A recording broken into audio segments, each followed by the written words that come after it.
I think having a little forest right in front of your workstation is really lovely.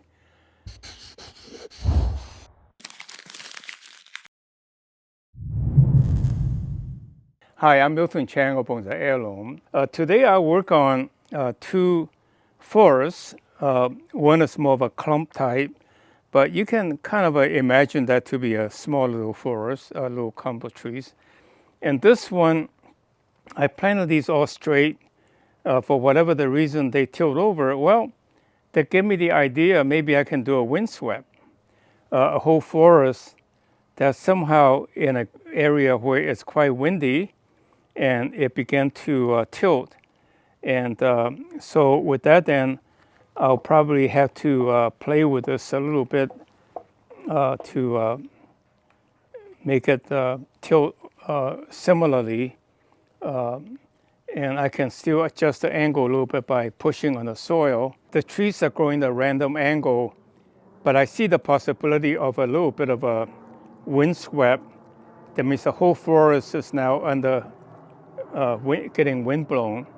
And when you have a forest, what you want to do is the outer ones tend to seat light more, the middle ones tend to stand straight. So you want to push out a little bit and give it a little bit angle for the due to the wind to give us more three-dimensionality. And the point about styling your design, the design of your tree, is really to be able to explain how the tree got there by nature.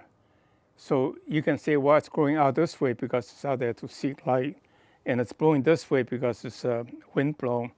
And given that these are all random angle, what I'll do is I try to give it some uniformity, just as if it's blown by the wind with the same velocity, so they're tilting about the same angle by bringing some soil from elsewhere to keep it in place. Or I can put a bamboo stick and hold it in place at the right angle.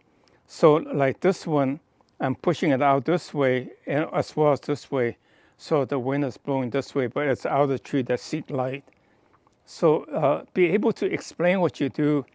And if you're able to do that, that means the tree is natural, and you like being natural because you're accustomed, you're trained by nature to look at the tree to be a natural way.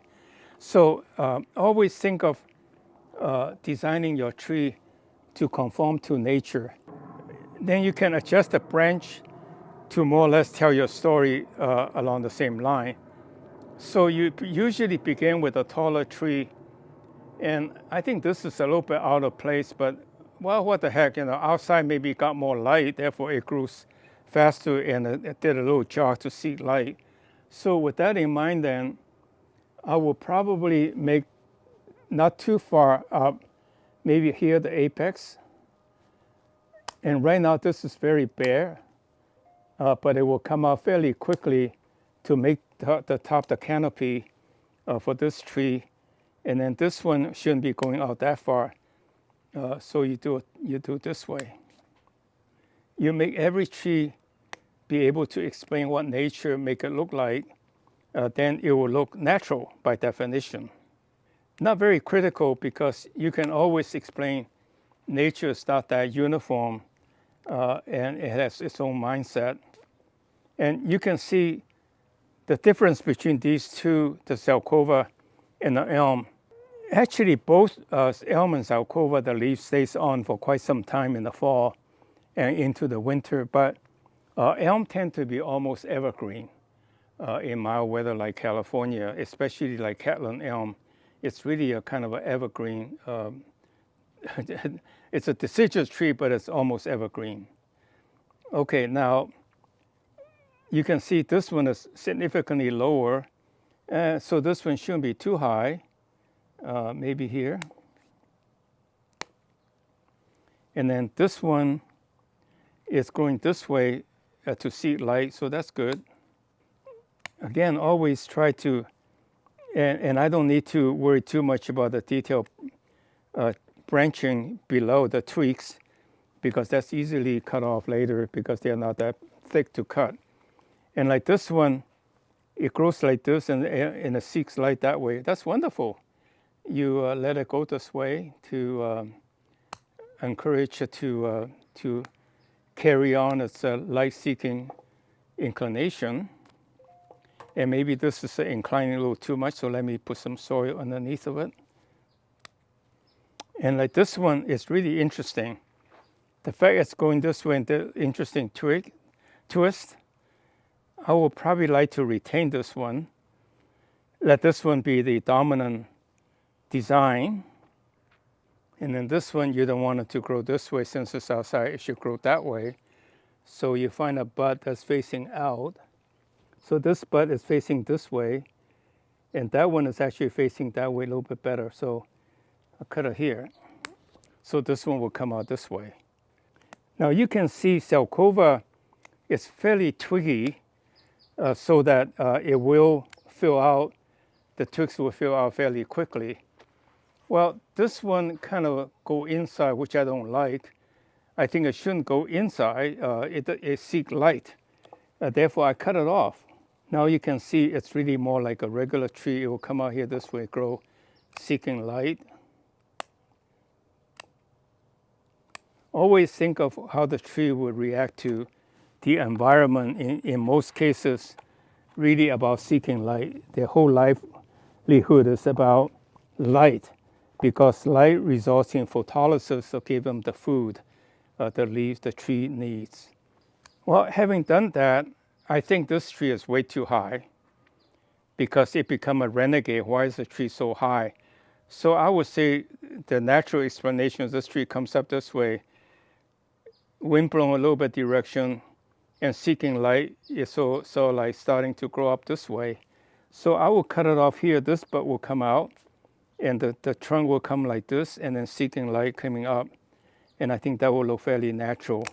And now you can see the whole thing kind of rhymes with a little bit of a slant due to the windblown, windswept, which I think I generally like the idea of windswept. That's kind of artistic looking. That's my first year in the sense of about 6 months ago, I did the springtime. So it's about 9 months ago, I planted each individual tree. And now I have a little bit more form of a forest. And as I clip it to make the branches more rind, then I will have a nice forest just as if growing as a group. So that's all for now on this one. Now let me work on this one. I think this is very interesting. I'm not sure what happened to this tree, but nonetheless, when I found it, it's a group, a clump. Somehow a lot of, I guess what you call a water sprout came up. And what you don't want to do is have the water sprout too close due to its branching.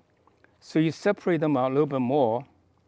So like this one, I almost break it so that I can separate out the branches to, again, to create more of the three-dimensionality, and then cut off the branches that are growing too close so that it will look more natural. So again, it's a very quick, because you make incremental improvement each time, and until it gets to where you want it to be. And so you work on the middle one first, the next one a little bit lower, and this one, it's a little same thickness, but it's growing this way. So let this be the apex, and then these to be the bottom branches. And I thin off a little bit because I don't want the branches to be too close. And they will fill out to make it look dense. Again, you don't want too many lower branches. This is the first cut. And by March, it was starting to be quite full, April anyway. And then I'll do a second cut. And after 3 cuts, it should look fairly decent. Don't worry too much about the apex because it will grow out to take care of itself, and the lower branch would grow up to provide some of the fillings. So again, this is not much to brag about, but you can begin to see when it fills out, it will be a nice little clump, little forest, a little small shallow pot. And this particular one, you can see I use actually an inexpensive clay pot. They look like a good Yixing pot, but they are not. they are much more fire at a lower temperature, so they break easily. But next time when it's done, I'll keep the same amount of soil in here, but put it in a much shallower pot, a little bit bigger. You can see a pot about this size, a little bit shallow, with a hump in the middle, and then the bottom, and it will look really nice, an oval pot. So there you are. I wanted to show you the flexibility of getting our trees and work on them to make them into whatever shape you like, including forests, which most people like. I think having a little forest right in front of your workstation is really lovely. Well, thank you very much for watching today's video. Subscribe to our channel and tell a friend. And most importantly, go to our website and sign up to become our VIP so that we can send you announcements of special considerations. Thank you very much. See you next week.